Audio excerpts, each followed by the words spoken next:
Hello, my name is Cassandra Piñato. I am a Review and Adoption Specialist in Open Education Resources at the Texas Education Agency. Thank you for joining me for the Company Information Form and Statement of Intent to Bid training. The Company Information Form will tell us who performs specific roles at your company and how we can get in touch with each of them. The Statement of Intent to Bid is your official notification that you intend to submit materials in response to a specific proclamation. Only those who submit a Statement of Intent to Bid can submit materials, so it is very important that you get yours in on time. There is no harm in doing so because the Statement of Intent to Bid is non-binding. You can withdraw your request to participate at any time prior to adoption.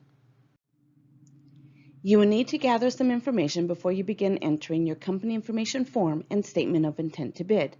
You will need the contact information for the person primarily responsible for each of the following: submitting deliverables and attending or at least communicating with staff during the state review panel meetings, ensuring contracts accurately reflect the products and prices you wish to make available in EMAT, and obtaining appropriate signatures on those contracts, preparing and submitting the NIMAS files that are needed for the production of accessibility versions of print materials, and facilitating the third-party accessibility audit for each electronic material, managing production,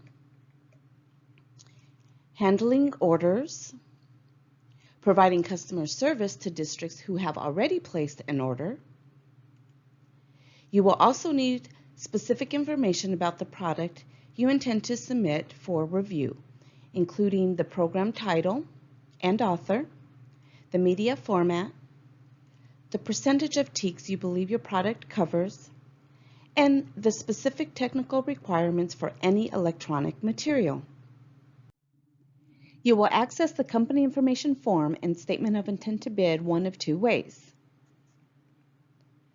If you are a vendor with currently adopted materials and you already have an EMAT login, you will go to your vendor start page and click on the links for the company information form and statement of intent to bid. If you do not have an EMAT login, there is no need to worry.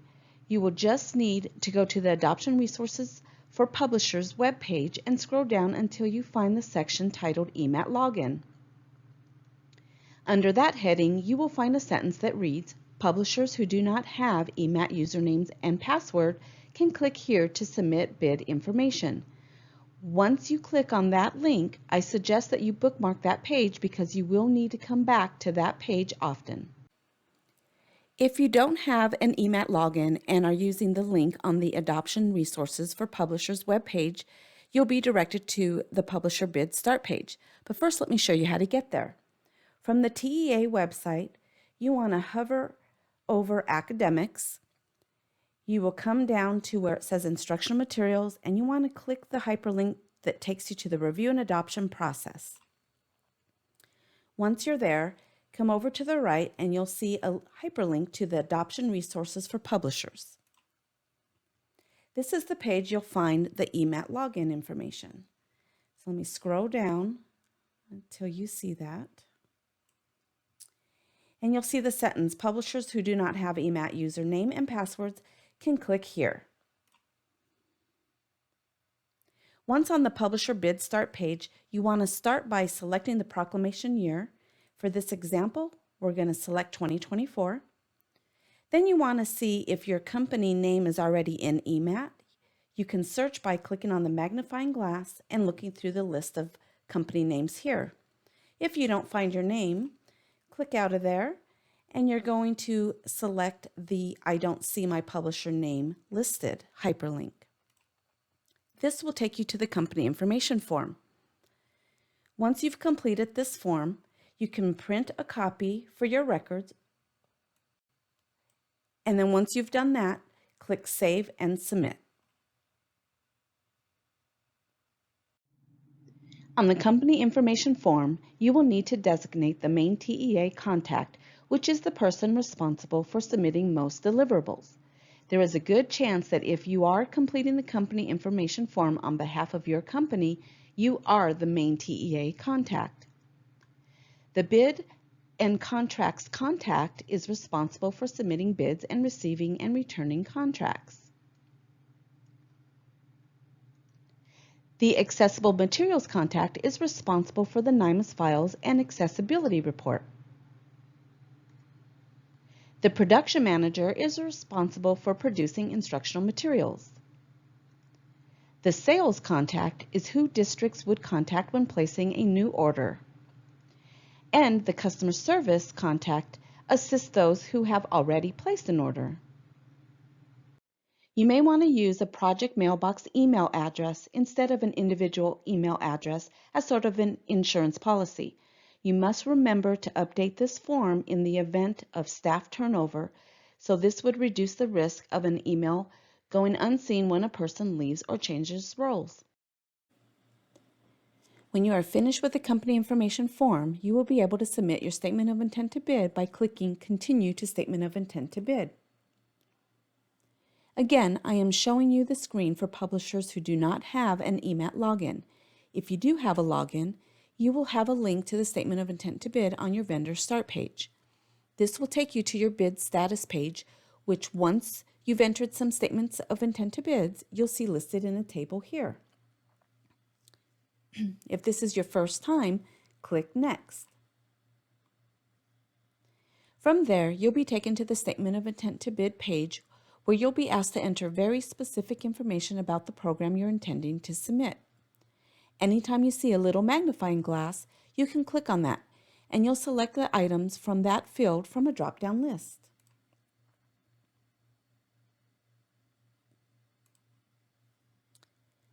When you're done entering your information, you can print a copy of the Statement of Intent to Bid for your records. Once you've done that, you're going to click Submit to send it to TEA. You can ignore this reject button. You will not be able to see that. That is for TEA staff only. Once you're done, click Go Back to Program Item List, and you can keep repeating the steps until you've entered all of your statements of intent to bids. Remember, you only need to submit one statement of intent to bid per product and grade level. The publisher's name will be pre-populated from the company information form. However, you will be asked to provide the rest of the information. The MLC is a 4-digit code that we created to identify a specific subject area and grade level or course. In the program titled field, you will enter the name of the program, but you do not need to include any references to the media format or subscription links. Anyone who contributed to the content development needs to be listed in the author field. You will have 3 opportunities to provide the TEKS coverage percentage, so it is okay if you are unsure what TEKS percentage is covered in your materials. You should enter your best estimation. But remember, the materials must cover at least 50% of the TEKS. In the media format field, you need to mark every media format you intend to offer the materials in. So if you plan to sell a print version of an online version, you will mark both print and online. If the product contains any electronic or digital content, you must include the specific technical requirements one must meet in order to access the digital content. You will be given an opportunity to update everything except the MLC when you submit your complete description. Hopefully, that will alleviate some of the stress and worries about this form. It is my goal for all of you to be successful when you enter your statements of intent to bid, so I am going to share a series of tips for success. First, please submit a separate statement of intent to bid for each title and associated course.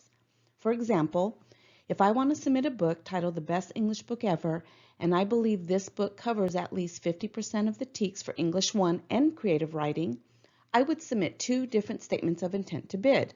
One for the Best English Book Ever for English 1, and another for the Best English Book Ever for creative writing. If you plan to offer content in a variety of media formats and the content you plan to use for your citations to demonstrate TEKS coverage is the same in each media format, you only need to submit one statement of intent to bid. Then you would mark each media format within that statement of intent to bid. You will have an opportunity to provide us more information about the different media formats later in the process. You will have an opportunity to make changes or update the information you provide on the statement of intent to bid when you submit a complete description. The TEACS coverage percentage you provide in your correlations will be the official TEACS percentage against which your product will be reviewed. The statement of intent to bid is a hard deadline. You must submit no later than 5 p.m. on Monday, December 5th. If you are even considering participating in Proclamation 2024, you need to submit a statement of intent to bid. Remember, this is not a binding agreement. You can withdraw at any time before adoption. But if you don't submit a statement of intent to bid, you cannot decide later that you want to participate. Hopefully, I have provided you with all the information you need to successfully submit your company information form and statement of intent to bid. But if I have not, or if you have any questions along the way, please feel free to submit an instructional materials and review and adoption process help desk ticket. Thank you for your time, and we look forward to working with you.